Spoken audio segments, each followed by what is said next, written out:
हाय मित्रांनो, आज मी तुम्हाला जी गोष्ट सांगणार आहे ना, त्या गोष्टीचं नाव आहे भिंगरीवाला. आणि या गोष्टीचे लेखक आहेत प्राध्यापक सुहास बारटक्के. ही गोष्ट किशोर मासिकातनं घेतली आहे. हां, तर ह्या लेखकांनी ही एक गावाकडची जुनी गोष्ट लिहिलेली आहे आणि ती गोष्ट त्या भिंगरीवाल्यावर आधारित आहे. चल सुरू करूया. ही एक जुनी गावाकडची त्यांच्या गोष्ट आहे. आमच्या गावातला तो एकमेव भिंगरीवाला म्हणून सगळीकडे ओळखले जायचे. रोज संध्याकाळी जुनी एमेटी घेऊन ते गावातल्या त्या सांस्कृतिक केंद्राजवळ उभे असायचे. त्यांच्या एमेटी गाडीच्या मागच्या कॅरियरला एक बांबूचा मोठा खांब लावलेलाच असायचा. त्या बांबूला गुंडाळलेल्या पेंढ्यांमध्ये साधारण 5-50 भिंगऱ्या आणि थोडेफार फुगे असे त्याच्यामध्ये खोचलेले असायचे.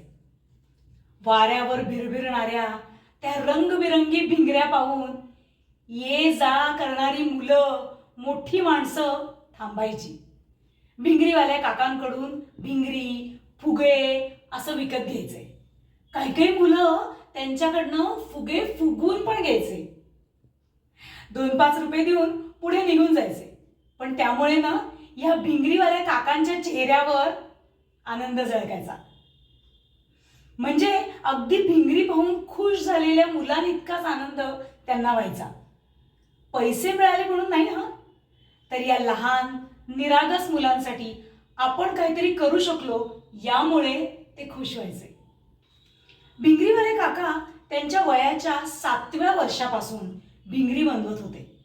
रंगबिरंगी कागदाच्या, चकचकीत कागदाच्या, साध्या कागदाच्या, गोल तारेच्या भिंगऱ्या बनवणं ही त्यांची खासियतच होती. ते गावातल्या शाळेत शाळा मास्तर म्हणून नोकरी करायचे. रोज शाळा सुटल्यावर संध्याकाळी 5 ते 8 ते गाडीला भिंगऱ्या फुगे लावून मुलांची मनापासून वाट बघायचे. केवळ ना नफा ना तोटा ह्या तत्वावर छंद म्हणून त्यांनी हा व्यवसाय स्वीकारला व भिंगरीवाले गुरुजी म्हणून त्यांनी त्या पूर्ण गावात नाव कमवलं. भिंगरी बनवण्याचे त्यांचे कसब खरोखरच वाखाणण्यासारखेच होते.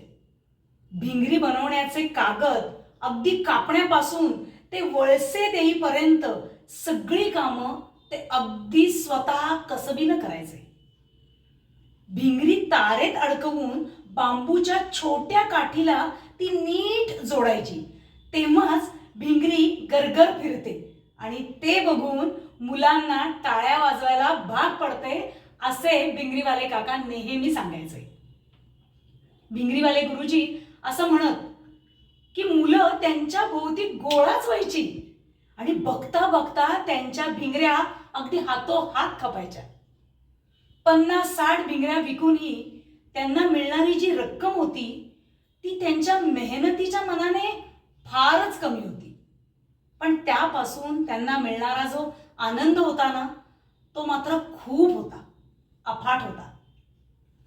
35 वर्ष शिक्षक म्हणून नोकरी करून ते निवृत्त झाले. तरीही आजही हा व्यवसाय ते निष्ठेने आणि प्रेमाने करतात. कारण ते नेहमी असं म्हणायचे की इतर धंदेवाले झटपट पैसा कमवण्याच्या मागे लागले असतील, पण जर मीही असे झटपट पैसे कमवण्याच्या मागे लागलो तर हा धंदा कोण करणार? मुलांना या रंगबिरंगी सुंदर भिंगऱ्या कोण देणार? मुलांशी जोडलेलं प्रेमाचं नातं मला कसं मिळणार? त्यांना एक गोष्टीचं ना नेहमी वाईट वाटायचं की बरेचदा असं व्हायचं की श्रीमंत गाडीतून जाणारी काही लोक त्यांच्या मुलांच्या आनंदासाठी 5-10 रुपये खर्च करायला सुद्धा नाराज दिसायचे. ते काय म्हणायचे, 5-1 रुपयात द्या ना भिंगरी. आणि ह्या उलट बरं का, एखादा गरीब मजूर दिवसभर काम संपून दिवसाचे 100-120 रुपये कमवून जाताना आपल्या लेकरासाठी आवर्जून न झिकझिक करता भिंगरी मात्र घेऊन जायचे. असे विविध अनुभव भिंगरीवाल्या गुरुजींना, भिंगरीवाल्या काकांना कायमच यायचे.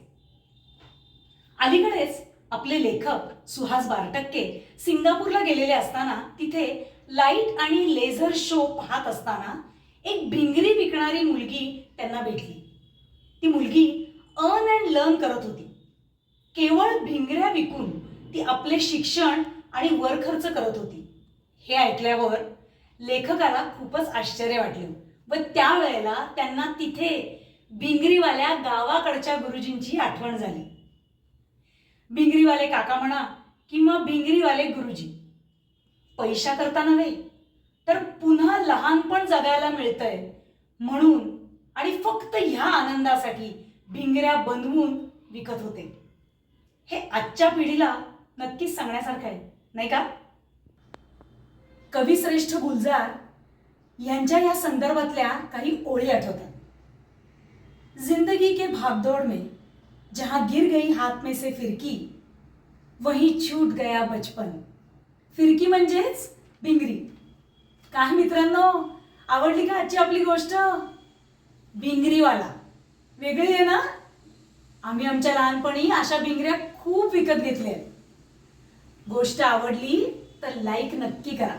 हां, बाय.